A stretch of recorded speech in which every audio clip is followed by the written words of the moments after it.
that king, he making connections, he building his team, connecting the dreams. Lock in on the vision, gotta believe. Be about his business and you'll receive. Yeah, we crowned by the king. Yeah, we crowned by the king. Yeah, we crowned. Had to get to work, had to stop all the chit chat. Too many talents, can't waste them. Yeah, that's big facts. Making kingdom moves, standing on business like me, Shaq. Aiming for our goals, click clack. Moving forward, no need to reach back. Tell me where I need to preach at. Tell me where I need to speak. All right, my brother, we are back again with another episode of the CROWNEDCAST podcast. As always, the co-host Joseph Honeysett with my illustrious co-host, always fresh, always looking clean, Mr. Joel Engulu. How are you doing today, brother?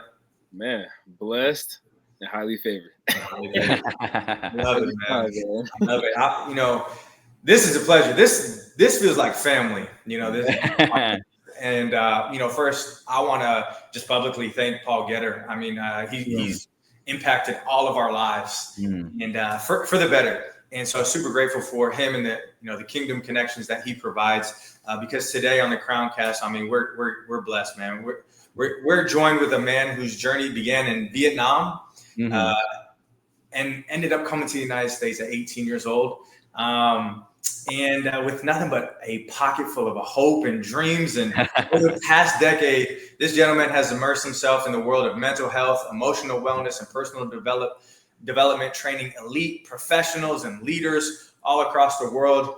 And what began as a personal pursuit ended up ending in a passion. So without further ado, we have Mr. Eddie Truong here on the CROWNEDCAST podcast today. How you doing, brother? Really good, man. Thank you for having me. Whoa, that's the introduction right there. I need to start having you go every through my answer. I need that play. Told you, got you, man. Here to make it happen. No, man. Hey, I appreciate you, man. Just like Joe said, it feels like family, man. It feels so like I'm talking to like someone I've known for years. So, man, but I haven't known you for years. So let's get into it. I want to know your testimony, man. Your God story. Man, I love talking to people who come from overseas because I have a similar story as well. It's all different, but that struggle, that journey, it makes us who we are. So, Eddie, man, this is your time to shine. Let us know your story. All right, thank you. Well, first, thank you for having me. And so I'm a very, very spiritual person, and even though I'm not part of a particular religion, my faith, my relationship with God is not only the core of what I do, but also the core of like who I am. Because it's honestly, if I'm being honest with you guys, it's my faith is the reason why not only I'm so passionate about this mission I'm on of changing the world with mental health, but it's also the reason why I'm still here alive, breathing, and talking to you guys. And this relationship, growing up, I didn't have the relationship until I was 18. And like, you guys were mentioning, this is the year when I achieved my lifelong dream of earning a full ride scholarship to study in the US. And this is a dream that I spent all my teenage year, middle school, high school, chasing the dream.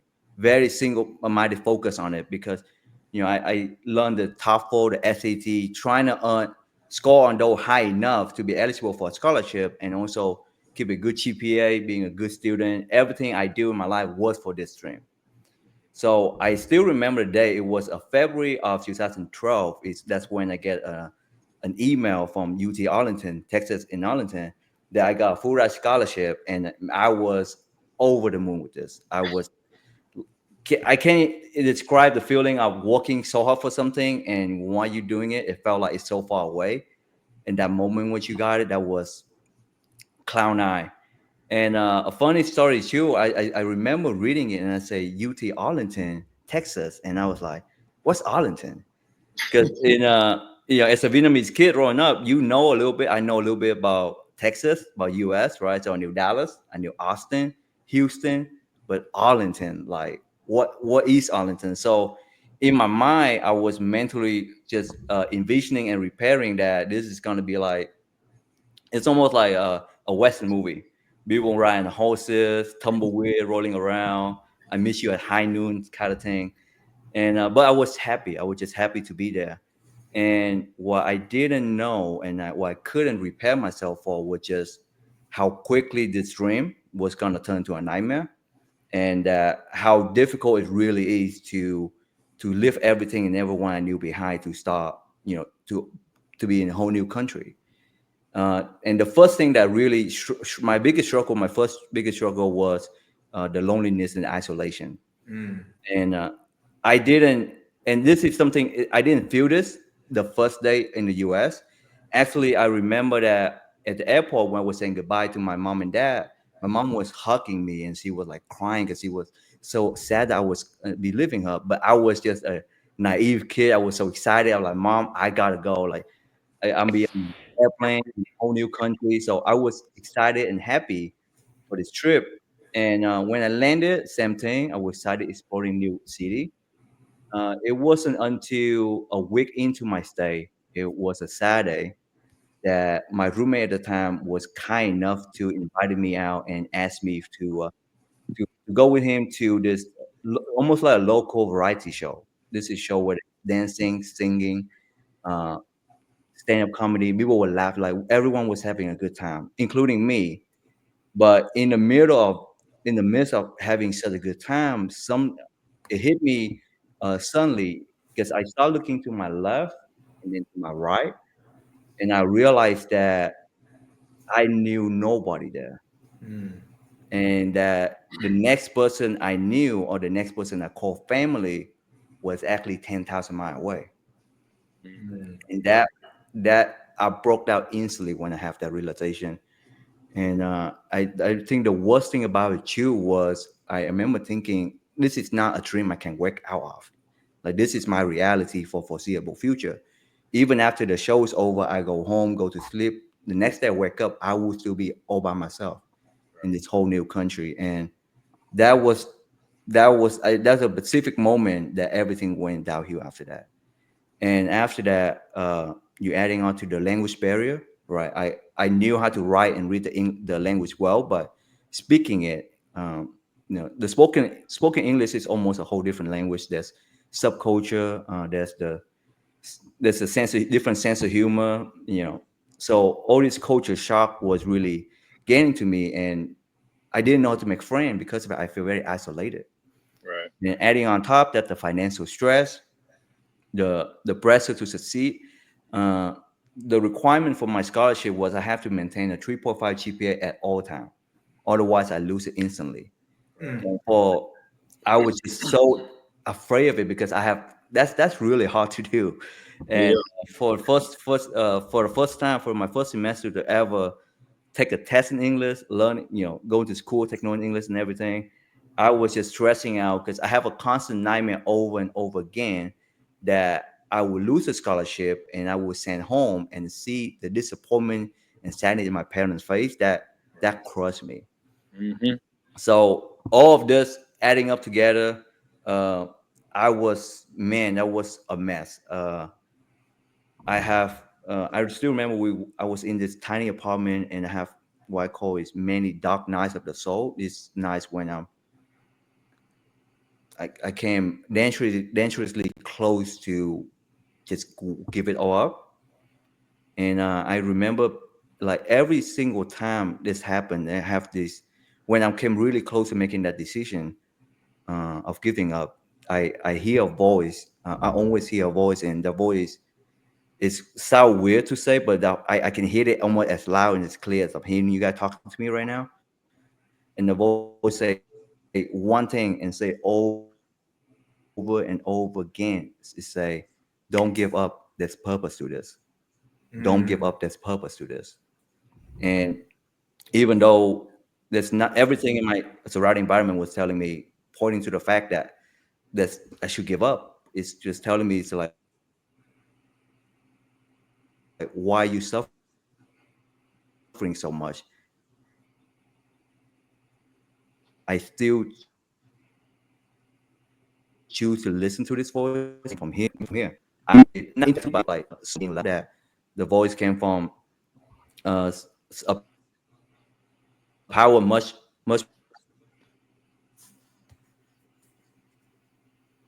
more powerful than I am. And and what did was the voice helped me shift from being punished to I'm being chosen, and and that's the reason why through that experience is why I'm so passionate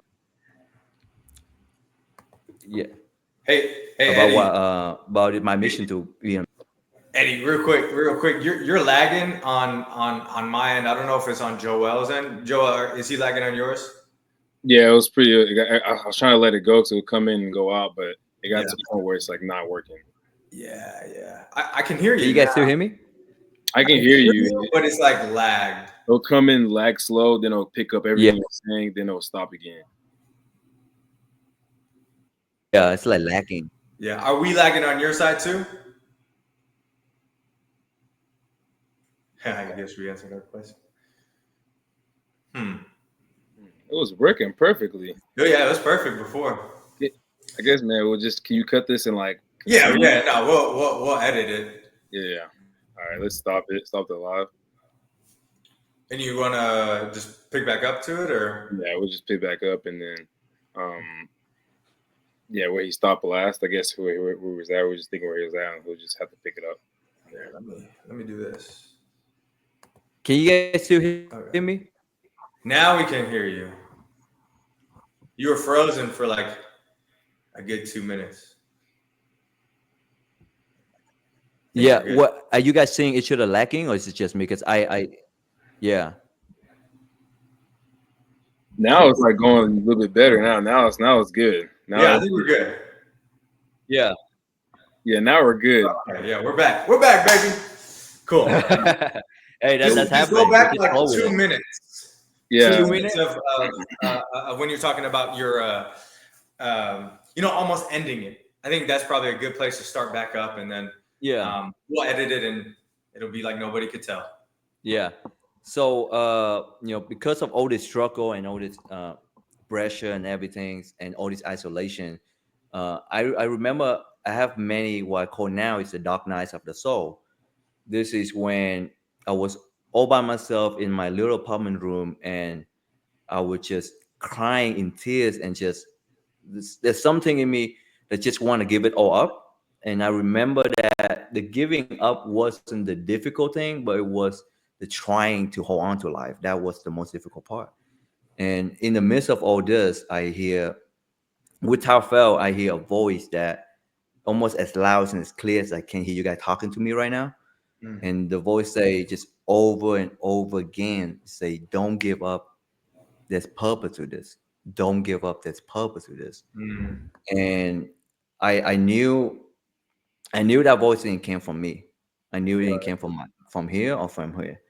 I knew it came from a much more powerful force, and I just chose to have faith in that voice. I just chose to believe that there is purpose to this. That I'm not just being punished. I'm actually being forced or being created. yes, That this isn't pointless, but there's purpose to this. yeah, And that's the moment when my faith began, because that was the moment when and to me this is the definition of faith. A faith is believing before the seeing. So even when everything in my external world was telling me to give up, to telling me that there's no point of all this suffering, I still believe in that voice. And because of that, it's tremendously changed my life. And this is the reason why, like I was sharing with you earlier, it's the reason why I'm still alive and breathing here today. And second, the reason why I'm so passionate about my mission of changing the world with mental health, because everything happened for a reason. And I truly believe I will push through that situation so I can know truly how that feel, and have a deep understanding of it, that I can help others who going through the same things. And I don't want to just help them from a place of, hey, I'm a professionally trained coach. I have this certificate. I have this accomplishment on the wall, but I want to help them from a place of, I was there. I knew exactly how you're feeling. I knew exactly how you felt like this only happening to you. I know exactly how easy it would be for you to give it all up right now. I I was there, and I make it out. I want to. So that's what. And the faith have on me in my life, and the reason why I'm on this journey right now. Man. Hey, we need to clap that Yeah, up, man. I gotta. because I'm grateful that man, you're still here. You know, that's the most important thing, number one. But Yeah. it's actually crazy. Last night we had an event here in Dallas. We had Brian Boucher, and he talks about he created the world's first duplicatable purpose discovery program, right? And he said something last night that coincides to what you said about when there's pain, there's clarity. You know, or when you get clarity is typically when you're going through a painful season. And literally everybody on this podcast has gone through a painful season. And for me, that's what 100%. I got my clarity was through the depths. And I had the same perspective as you. It's not happening to me, it's happening for me. So Joel, I actually have a question for you. When you and your family moved here, did you feel some of the things that Eddie is talking about in terms of like isolation and realizing, hey, my extended family is 10,000 miles away? Like, did you feel that, and how did you feel in those moments of like first coming? I know you're a little bit younger. Yeah, I mean, but we grew up like that, man. It was we didn't basically we had a lot of family members that were really bad, did a lot of horrible things. So like it was just when we came here, my parents kind of taught us like, hey, we're not cutting everyone off, but no one's really gonna help you. And so we didn't come here separately. We all came different times. People didn't help us, and so we learned like how to just keep it like that. But the pressure, what he's talking about is like, man, you don't want to mess up anything in school. I remember my mom, even with my mom was so scared like to do anything wrong with law. If a police was behind her, she was nervous. School, he got writing on our folders in school. My dad took it to the extreme, like, oh, you can get deported. Like it was really like pressure of like if you fail in any aspect, you're going back to where the suffering is at. And so you always want to be, there's pressure to always be like good. And always, but there's moments that I felt as a child, like, hey, we're alone. But like, again, man, it teaches, makes you that grit, like understanding like, hey man, no one might not come for you. What are you going to do about it? You're going to sit there or you're going to like press forward, and that's what it's like about, so yeah, man, that's, if that answers your question. Yeah. No, I think for real quick too, Joe, I think you have also a unique experience because you experienced two different cultures, one at home and one outside, right? As you were growing up. Yes, for sure, 100%. Because everything we learned, I was the kids learning, but at home we're basically Africa. But everything we had to learn, I remember there's a lot of stories, man. But that's for another day. I want to know more about you because I got a question about. Yeah.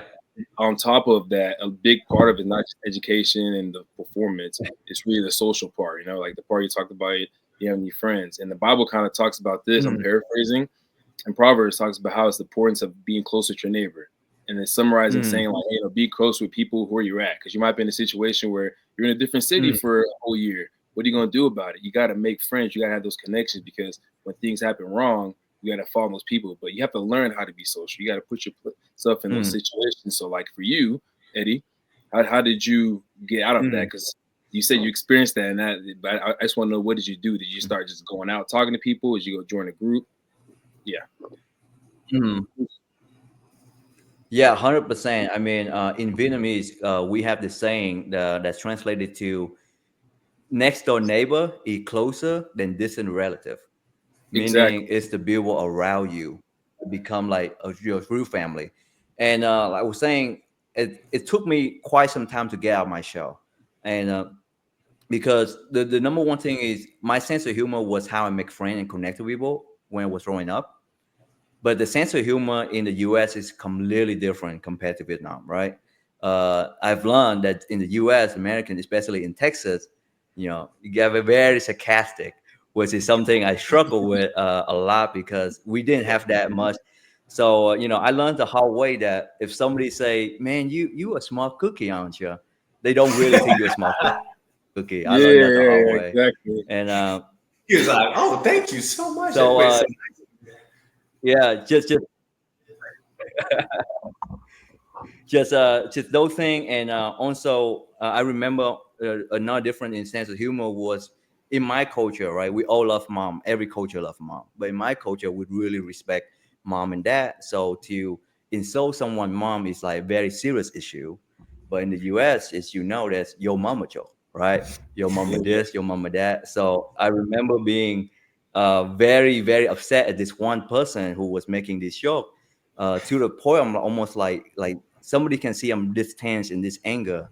And my friend who was saw me, just saw how the emotion I was going through. He just pulled me inside and said, "Hey, I just want you to know, in a weird way, that joke is more insult to you than to your mama." And I say, that don't make me feel any better, but all right. So it's just exposing myself to that, getting used to it. And then the key thing for me about connection is curiosity. You Yes, cannot sir. connect with somebody if you are not curious about who that person is, and who, not just who they present themselves, but who they really are as a person. So that's why if truly to get to know me, it's get to know how I get to know other people, because that's my number one key. I'm always very curious about, like you were sharing about, your journey of being, as 1 year old moving from Africa to here. And now I'm very curious about it too. So curiosity is, for me, is the key to connection. And I just have such a deep love for humanity. I genuinely do. I My driving force for all the thing that I do is I'm willing to bet everything on this, that the amount of kindness in the world far outweighs the bad. It's just that the bad get on the news much quicker. Oh, for Like sure. if you see, this is my favorite thing to do when it was my first few years in the US, was going to Walmart at the checkout line and listening to a conversation between two strangers, usually a cashier and a customer, and they were just talking about, how's your weekend, how's your family, like just kindness, random kindness between two strangers always bring me joy.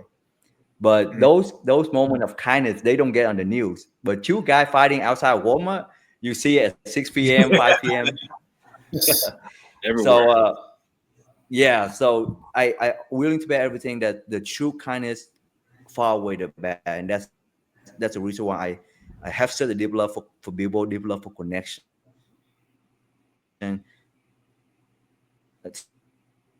such curiosity about people. And it's like, just by I will connect with Paul, and now I get to connect with you guys. So that's the power of connection to me. Absolutely, man. It can literally change your life. And like I said in the beginning, like in some way, Paul Getter has impacted us, has changed our life for the better. And it really is a shame, because there's so much goodness in the world. Remember, My what? my uncle, he used to work for 60 Minutes, and I remember having a conversation with him. He's like, "Joe, the news is a TV show too. We need ratings." And he's like, "Unfortunately, what sells is all the bad stuff, because people want to hear about all the bad stuff." And it's just that's why it's so. I love your mission. I love our mission. Not to be biased, but we're here to show the goodness of the world.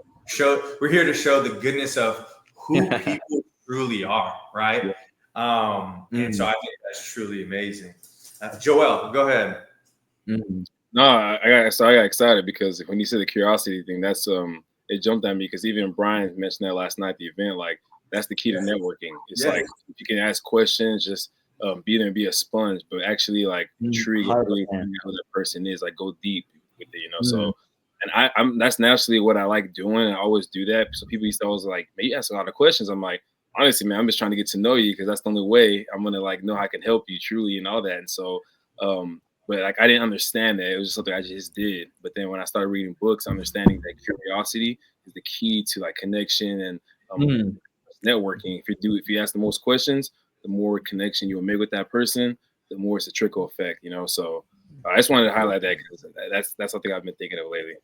And Eddie, it's crazy, because just having a conversation with you and the conversation we had leading up to this, I never would have guessed that you went through something like that, because you're one of those people that you just have a joyful face, like you can see the happiness inside of you, and I can feel your heart and how you actually truly care for everyone. Like when you were saying that, I'm like, I actually know that because I can feel that through this camera. How did you find yourself, like, if you could explain, just, you talk about those dark nights, how did you find yourself in those moments? Not because now looking at you, I would have never guessed that, right? So like, was it the pressure of just everything, the weight of the world, right? Of like, man, I have to get a 3.5 GPA, otherwise I got to go. I'm American. I was born here. I don't know what that pressure is like.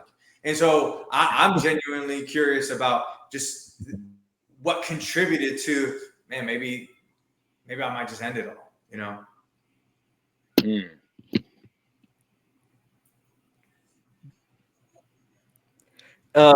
Yeah, just want to let you. It was lacking. It's still very lacking on my end. So I hear your question like half and half. Okay. Coming in and out. Is that the same thing with you or just me? No, it's you're lagging on my end. Yeah, he's lagging on my end too.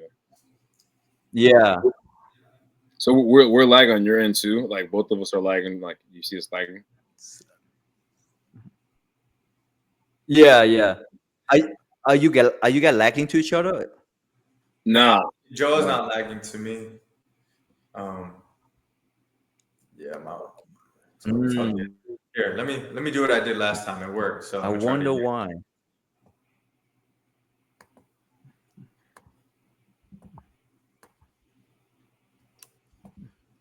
All right, let's see.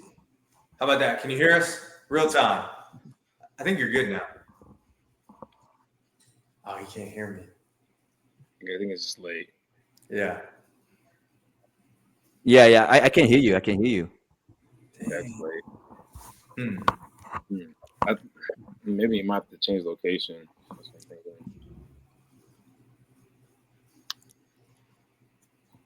Yeah. I'm looking at my Wi-Fi to make sure your diagnostics are good on it. It says Wi-Fi strong. No, I think it's because I'm good too. Like you're good, you're coming on my end, and I think it's his end for sure. But I was wondering, Eddie, if you can hear us. Do you have like another location that you can possibly go? It might make it better. I don't know. Yeah.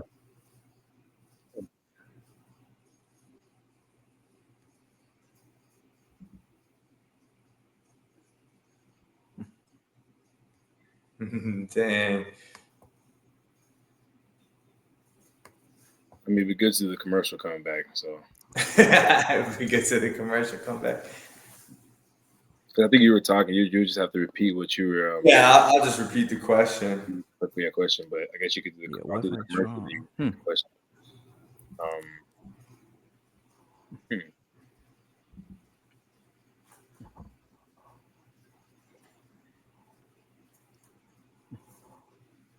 Do you think if I exit out and come back in, would that be happening or not happening? I mean, right now it's good. It just became good now. Can you hear me? Yeah, it's all good. Yeah, it's not a problem at all, man. Yeah, it's but good now. It's good. So let's get to it. I'm gonna ask my question again. All right, round two. All right. Hey, in the edit room, nobody knows. And nobody knows, man. No one knows, man. No one knows what's going on. So Eddie, I actually have a question for you. Like seeing you now and the conversations that we had leading up to the podcast and even talking before the podcast, man, you're just one of those people that you can feel your heart when you speak. Like you're one of those people that I can see the joy in your face. And so you're telling me about the old version of you, but I can't imagine you experiencing those darkness nights, seeing you now. So what was a contributing factor that led to that? Because, I'm American. I didn't have that type of pressure that you felt coming to America and having all these outside things contributing to that. Was that why you found yourself kind of at that point of just like, despair and darkness and, questioning, like, did I make the right decision and should I even be here? Or what was that? Because I'm curious. Walk me through those thoughts in those moments. So I think the number one biggest thing that truly helped me get through those dark nights was knowing that and truly believing that there's a purpose to this. That I'm not just, the decision just random or pointless, because I feel like if I believe that I'm just suffering for no reason, I think I would be crushed so fast. But if I knew that there's a purpose that I'm being forced and being created, I always say this: if you imagine a diamond could talk, don't you think that diamond would be tanking that immense pressure it went through? It'd That's be good. so grateful for that, right? Because the diamond say, without you, I'd be a piece of coal. Exactly. So even when I was going through it, I was grateful for God, and I say, thank you for putting me through this. And maybe that, and there was time, at 18, I might not intellectually say that exactly that, but I felt that. Like almost felt like there's a purpose to this. Almost like thank you for choosing me, and thank you for pushing me through the dark night of time. So number one is knowing that there's purpose to my pain. Number two is giving gratitude, even when things are going bad. Mm.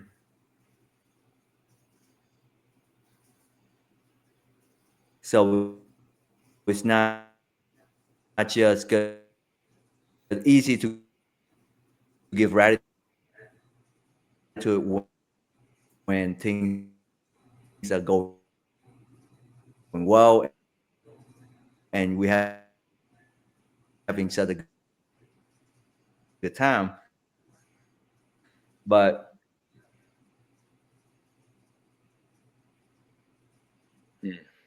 Dang, man. Yeah, it's doing it again, Eddie. You haven't moved for like 30 seconds.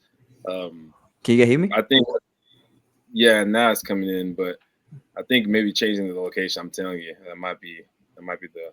But I don't know if you can.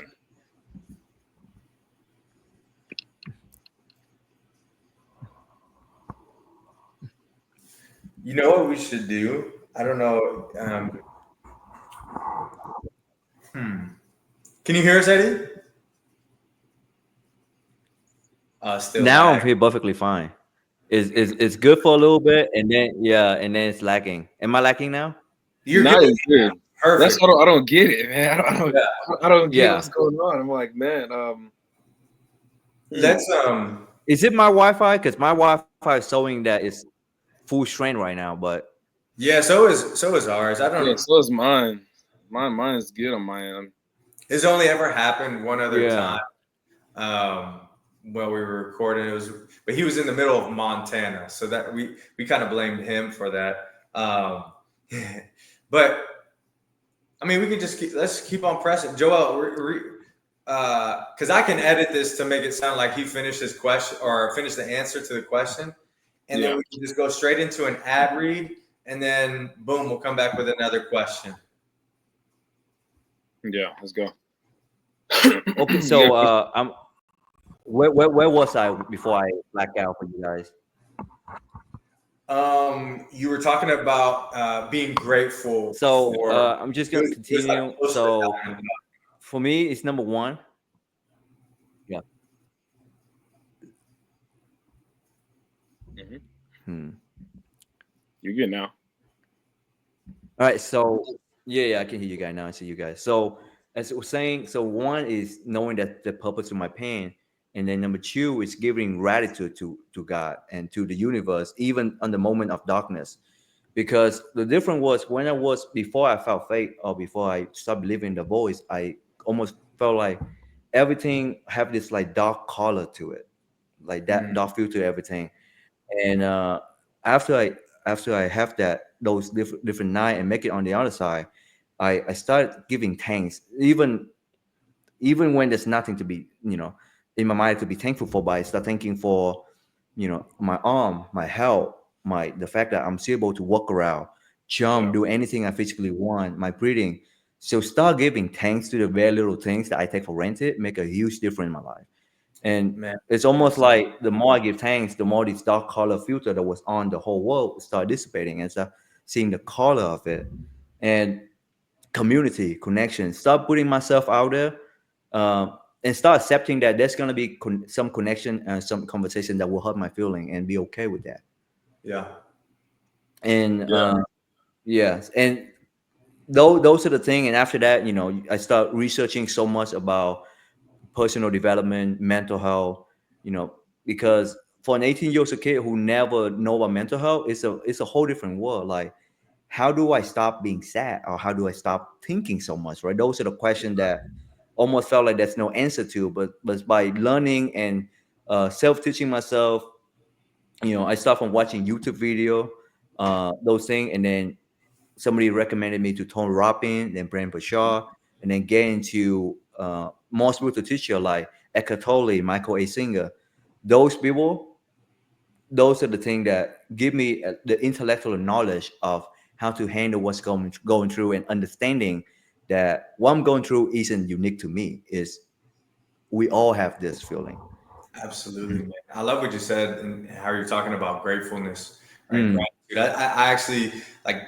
I always say gratitude is the gateway drug to God. When you change your 100%. on the things that come into your life, good and bad, and you're grateful for those things, you Yeah, start to actually see God show up more than if you complain about them. So I love 100%. that. So one of my favorite quote, a Christian friend of mine shared this with me. He say, "May I remember that I need God as much.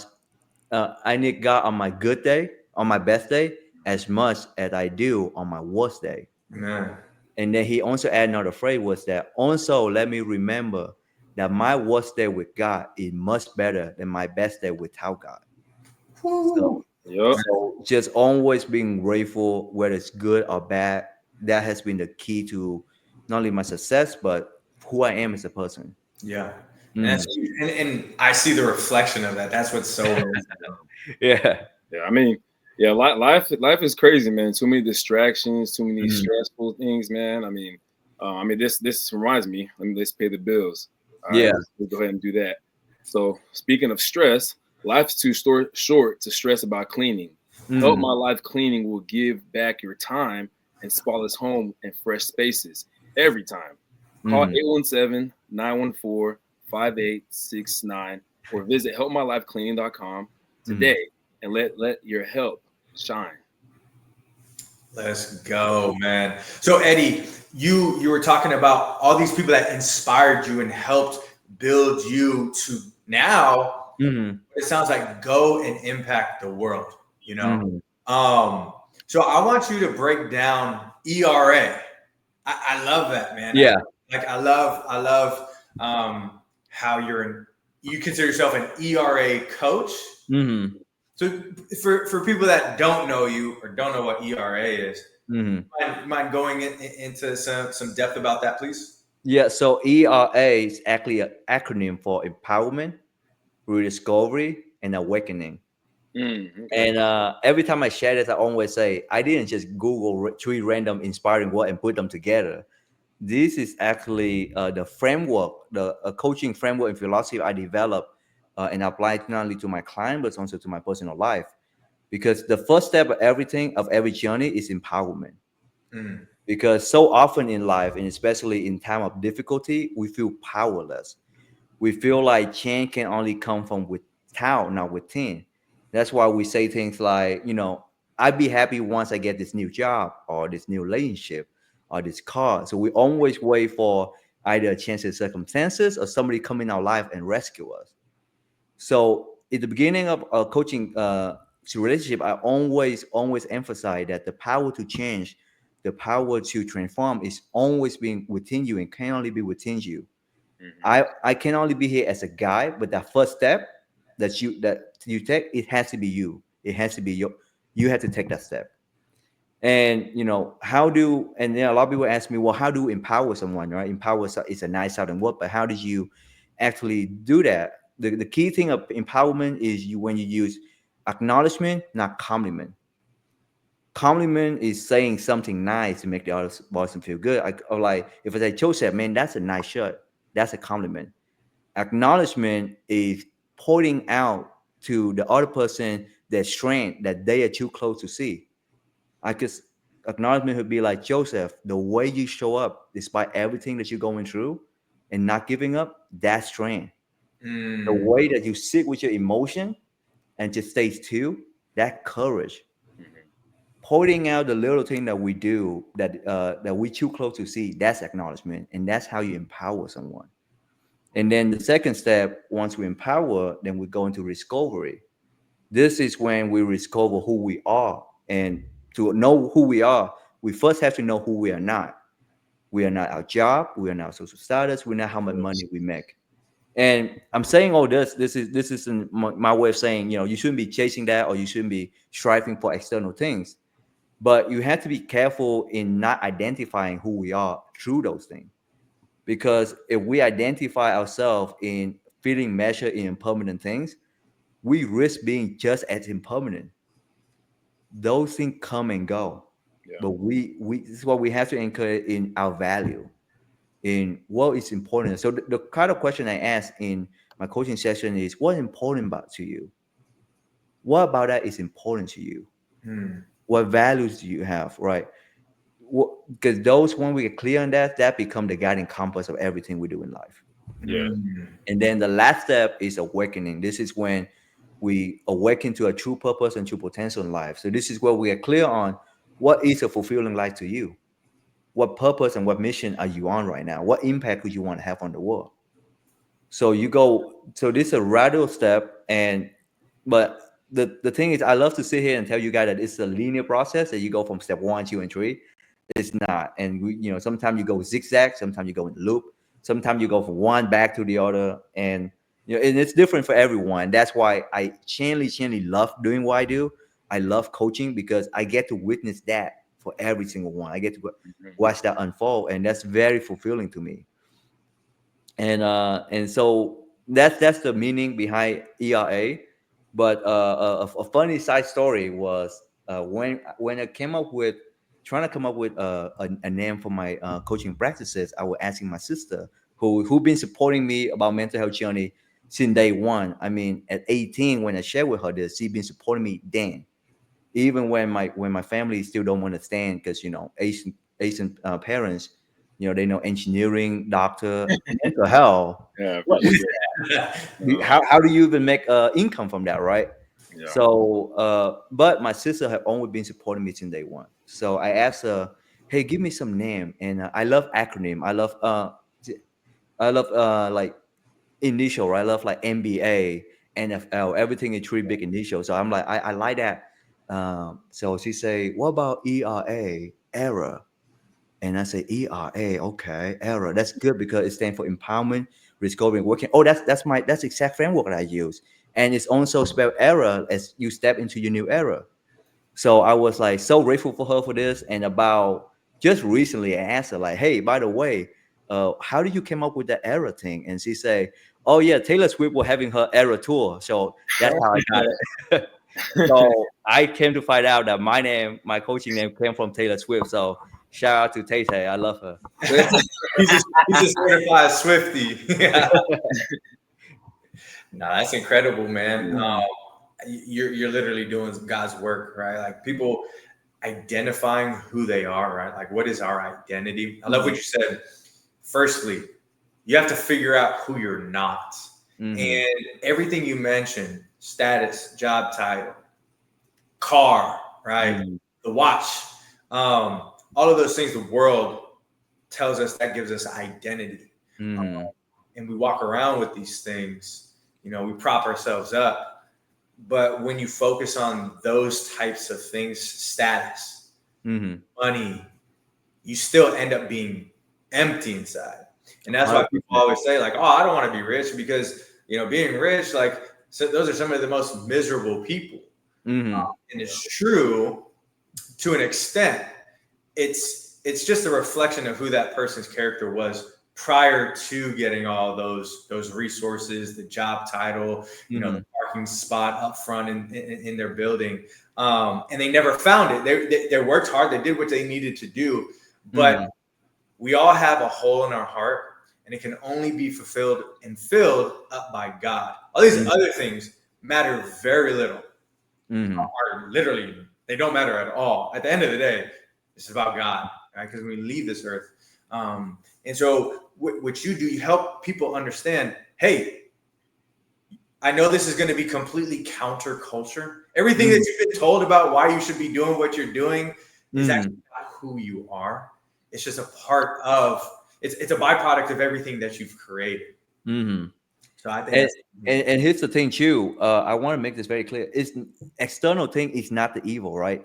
right. That's why my least favorite quote is money is the root of all evil, because to me, that's just shifting the blame to, oh, I'm blaming all the evil things that I'm doing. I blame it on the money, on the external things. So this is not this is all about the process of getting clear on who we are underneath the accomplishment. And from that we can truly accomplish even more. Absolutely. So that, because now all our growth or our success is no longer being fueled by lack or by fear. It's fueled by truth, by presence, by clarity. That's what we want to get, is get the right foundation, repair your foundation first in here. Once you are whole here, everything else become almost like a play, and will come beautifully to you. And God will bless you. I mean, well, I believe in God, the universe. I truly believe that once you get clear on the present, the clarity, things open up to you in a way that you can never comprehend. Absolutely. It's like, as a coach, when you truly understand your target audience, how they think, what they like to do, their pain points. When you understand that, everything else downstream is so much easier. You know how to market, you know how to, the message that you provide. It's all easy. But you first have to identify who that person is. And then what you do, you help identify who that person is and what they want and where they want to go. It's amazing, man. Yeah. No, I really like the fact that you love that. I'm about that too. Is finding your purpose, your calling. I usually use the five folds because it's pretty much biblically, and it's like really, it's pretty like accurate. And so for you, when I'm thinking of you, for sure I see evangelist, I see pastor, and I see teacher. You love teaching people. You care about like pastoring, like you like that one-on-one, and then also evangelist. You're charismatic, and so and you speak well. So all three of those, man, that's like when you understand that and you start realizing like all the jobs you've had, all the opportunities you've had, like it's been how you were created. You start seeing your purpose, get more clarity. And so everything you're saying, like everything you do, I love. That's why I'm just like, man, this guy, you have a gift for that. And so, man, I appreciate that, man. That means a lot to me. Absolutely, man. I got to pay the bills real quick and we'll get straight back into it. But, this episode of the CROWNEDCAST podcast is sponsored by Elevated Tax Strategies, a firm in San Antonio that helps people all across the world, specializing in complex scenarios like cryptocurrency, real estate, and high income filings. They deliver proactive tax planning, preparation, and bookkeeping to minimize liabilities. They are also the fastest response tax firm in the United States of America that is not self-proclaimed. And so if you want to test it out, go ahead and give them a call at 210-460-8021. And we'll get back into the CROWNEDCAST podcast now. Let's get it, man. Okay. I want to know collaborations, because since you're a connector and obviously networking has opened doors for you. Can you talk about two things, like a time whenever you collaborated with someone where it was great and it just failed, and then what did you learn from it? How'd you bounce back from that? And then I guess the second time, whenever you did it again, it hurts. You got to open that heart, right? You got to try, and then it was successful. So I guess a low point whenever you tried it didn't work, and then the high point where you tried it and it worked. Man, I honestly been so grateful that the collaboration I have has been very fulfilling. The biggest collaboration I have was my mentor, and she's a successful life coach, and when I first met her a few years ago, I always have this passion for mental health, and I know I want to be in that field. I just didn't know how. And when I found out that not only she's so kind, but she's also a very successful life coach, and she showed me the way of how to, what's that path look like for me. And so about a year and a half ago, while I was going through my coaching training, she actually asked me, she said, "Hey, I love to collaborate with you and teach a class about leadership for the high school children at her school." So we were able to come up every week, and this is so fulfilling to me, every week we would meet up on Friday to prepare for the class next week. And this is when we're teaching these young adult how to process the emotion, how to be kind, how to become a leader within themselves. So basically teaching, the thing that you would hear in spirituality or mental health, all that thing combined, teaching that to at a very young age with, I almost feel fulfilling. It's one, I almost feel like, man, I wish I have that as a kid. I wish when I was 18 and when I was going through all this difficult time that I knew how to process that, and I knew that it's normal and that it's okay to talk about your emotion, and it's to know that it's okay to sit and feel your emotion. That so though the knowledge that we were able to give these young young leader, that was a beautiful process. And man, I feel very like they have such a special place in my heart that I always, even though the class ended, the class went for about close to a year, and we ended last summer. I still, just sneakily checking up on them, see how they're doing, because I know if they carry that knowledge with them and apply that, they will be not only just successful but have a very fulfilling life. Yeah, Mm. I'm passionate about that. I was telling you before, that I have a daughter. And Yeah. she's 3 years old, and so now, as we grow, as we're adults, and we've overcome all these things that we've Mhm. encountered in our life. Now, being a parent, like, it's our responsibility to pour that into our children. Like, for Mhm. me, I always look at my daughter, even though she's 3 years old. I always look at her as I'm raising an adult. I'm not raising a child. 100%. Yeah. Preparing her for Yeah. life. And I Mhm. actually heard this quote the other day. It's kind of sad, but it's, as men, like, it's an honor. As a father, you're preparing your children to live life without you. Mhm. Man, that's one of the realest things I've ever heard. Mhm. And it's very sacrificial. But whenever she's young, so she has to share a toy and she doesn't want to. Like, I have to get down on her level, and while she may not understand it fully at that point in time, Yeah. I'm still setting the standard of, hey, this is how we handle our emotions. This is Mhm.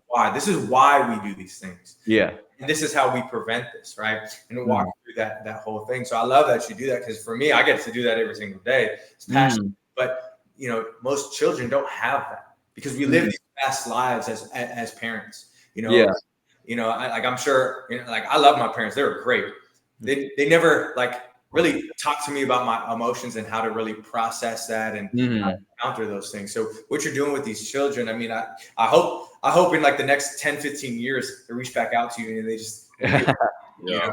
Man, and Joseph, you say something powerful too. You say you talk to her as an adult and not as a child, because it's easy. Sometimes it's easy. We look at a children almost like helpless, that they need to be talked down to, but they are human beings as well. They just didn't have the knowledge that we have, and that what you're talking about, teaching your that, instilling that to your young children. That's exactly my lifelong dream and my passion. And I'm very passionate about this.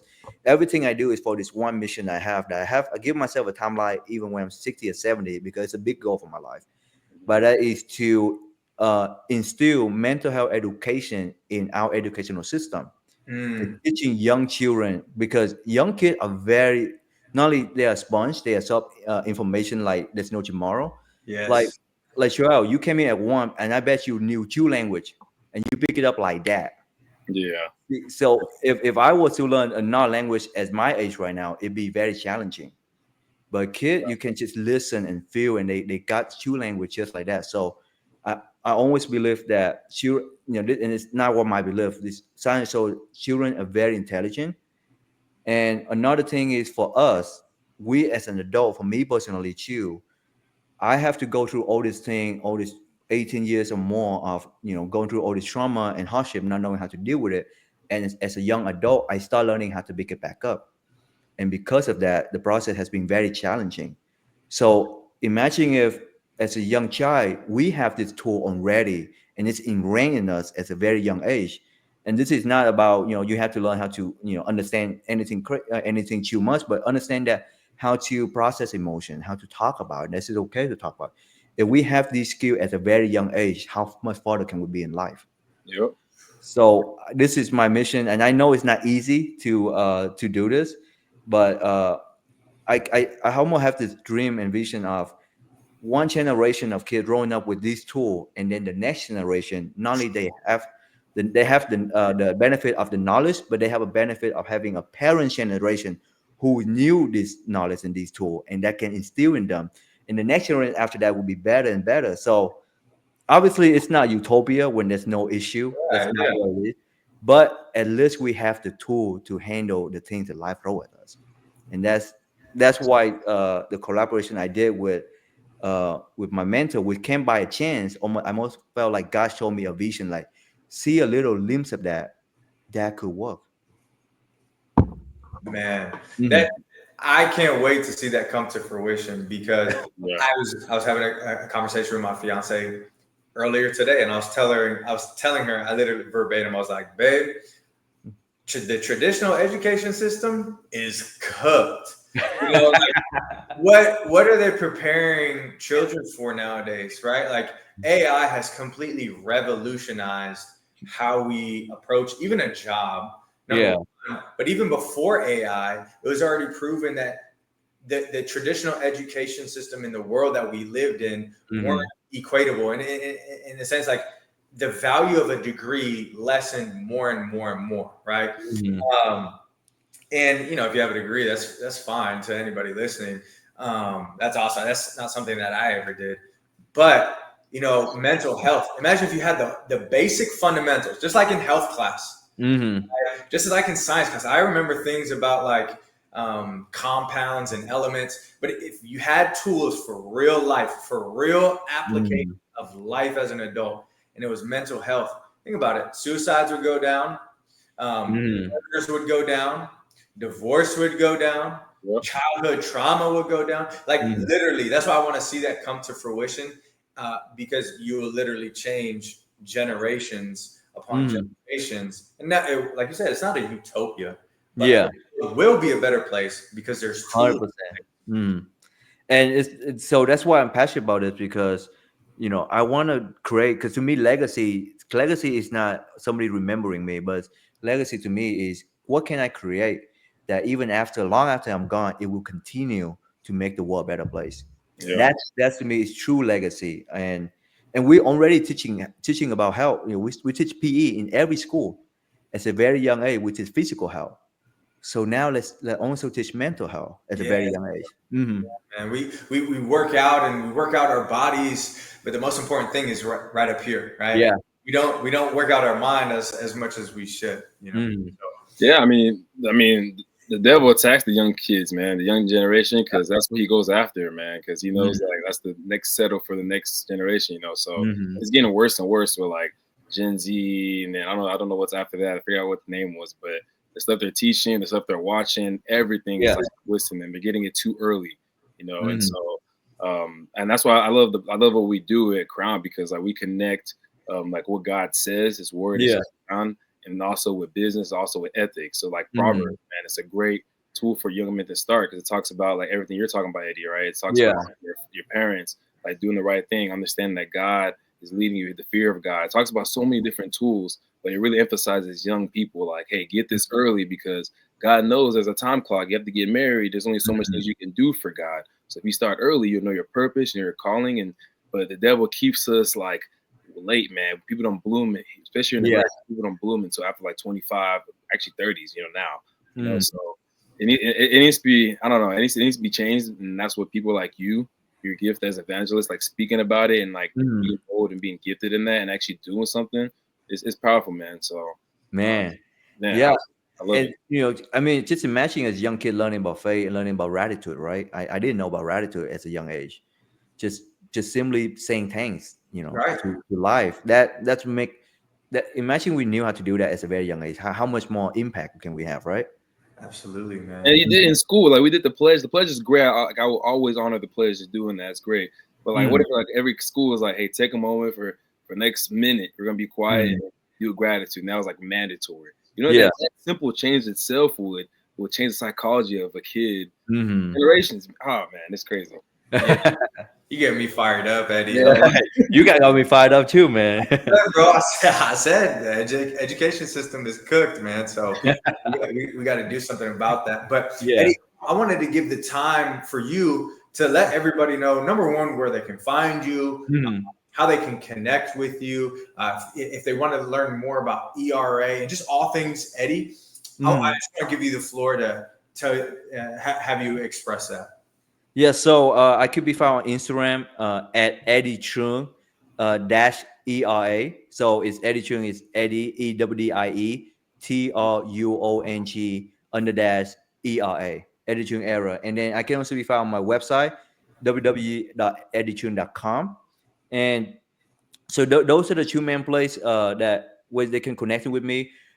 Coming up, I'm launching. I'm opening an application to work with me. It's a 6-week program to help you overcome your phone addiction, and in 6 weeks, and I can only work with between 12 to 14 clients at a time because it's intensive and it's required focus and attention on my end and commitment from the other. So it's a limited spot that I have open right now that everyone who's interested in can come to my website www.eddiechuong.com and hit contact and send me a message and I will reach out, because phone addiction to me has been such an epidemic for everyone. And the most dangerous thing about it was that because everybody has it, it become normal. So people don't know it's a problem. Yeah. And like phone, I'm on my phone 12 a day. That's normal. Everybody does it, right? So research have shown that on average, we on our phone 96 times, check our phone 96 times a day. And we wasted on distracted phone use plus 3 hours plus a day. And I think this study is being very conservative because at the height of my addiction, it was like 10, 12 hours easily. And so even if it's just 3 hours a day, that's 1,095 hours a year. And that's come up to full 27 work week of being lost to just distracting phone. And you not only you lost your time, but you felt disconnected to the world, to yourself. It constantly makes you overthinking. So, and I dealt with this for a long, long period of my time, especially when I was 18, when I was dealing with those difficult emotions and didn't know how to. Phone was my escape. It was how I get away from it. Yeah. And it wasn't until I gained the knowledge and understanding of what dopamine addiction is. I tried many, many times and I tried many things to quit this, right? But I realized that what I was doing, I was focusing on trying to quit phone. And where you put your energy is what you manifest, right? If you keep thinking in your mind, don't use phone, don't use phone, don't use phone, you're thinking about using phone, using phone, using phone. Exactly. So I would fail over and over again. It's only until I start shifting this one huge shift in my life was I stopped looking at phone addiction as a disease, but start looking at it as a symptom of disconnection, not only from myself but from life. Because if when you treat something as a disease, you're trying to get rid of it, so all your focus energy come from that. But it's not about making phone an enemy or something to get rid of. Phone is a tool. It's all about overcoming our dependency on it. So when I start looking at it, it's like, okay, what is it that am I avoiding? What is it that am I trying to escape? And I realized that if I shift my focus, and this is the work I do with client, with many successful entrepreneur and company president in the past, was we start shifting the focus not on quitting phone, but on how to build a fulfilling life. How to build a life that's so fulfilling and so engaging that the urge to escape it disappear. And then overcoming your phone addiction is now just a byproduct of you having a fulfilling life. And that's what we're trying to get at. It's not just get rid of phone, but what a fulfilling life can you have?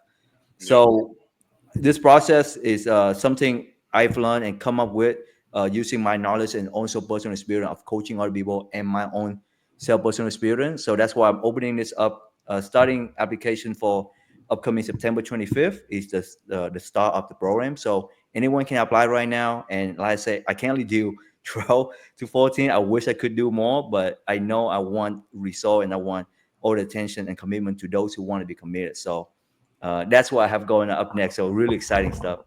Absolutely, man. And I don't know if you want to talk about TEDx at all, or Yeah, that's also another exciting project. I was saying with Joseph here was I'm part of this contest for a TEDx, and if I get selected, I will be among 10 finalists to have a tech talk at TEDx Chicago coming up on September 25th next month. Yeah, which so if I win the competition and get to be in TEDx, post this. If I don't, cut it out. I don't want Hey, this is what we're gonna do. So for everybody that's watching this episode, when it comes out and you get to this point, I want you to pause the interview and I want you to say a prayer for Eddie. And there's power in prayer. And when you have a couple hundred people praying for you, man, it might expedite it. I don't know if it's part of God's plan. I can't play into that, but brother, we're gonna definitely do our work. We can put some action into that purpose. Oh, we can't hear you. No. It's like your mic just cut Can out. you hear me? Yes, sir. Yeah. No, I'm saying I really appreciate that because the power of prayer is man. There was so many times I was so down, and somebody asking I pray for you, and things happen instantly after that. Like things that happen, like happenstance that there's no way I could have planned it. Just only a few days after somebody prayed for me. So I really appreciate that, man. Of course, man. And speaking of prayer, how we always end our episodes is we have our guests pray us out. And is that something that you'd be open to? Mm-hmm. Sure. Let's do it. Good. God, universe, thank you for bringing us together. Thank you for bringing my brother Joseph and Joel here with me today. I have truly enjoyed getting to know them. Please bless them for the journey that they're on, the platform they're creating, the mission, the purpose. Thank you for blessing us with all that you are blessing us and continue to. Thank you for the love, the light, the clarity, the presence, kindness, salvation that you bring to us every single day. I hope we're not letting you down. Thank you. Amen. Thank you, Eddie, for praying. I've had an incredible time with you, man. I can't wait to meet you in person. Finally, I know it's going to come soon. Mm-hmm.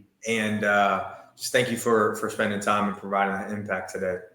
Yes, Man, thank you for having me, man. I remember when you say at the beginning, it felt like we already knew each other for a long time. That's exactly the kind of energy and connection I get from you guys. And I shared with Joseph this earlier too, man. The mission that you got on and the platform you got creating, man, that's powerful. And to bring kindness and faith into the business world, right? Because sometimes we get so caught up into our pursuit of external success that the true foundation, the thing that's important most to us is the thing we neglected. So what you guys doing is amazing, man. I'm blessed and honored to be a part of this, and I knew we connect to each other in person soon, my friend. Absolutely. Do it, man. Let's do it. So that's been another episode of the CROWNEDCAST podcast, and we'll see you next time.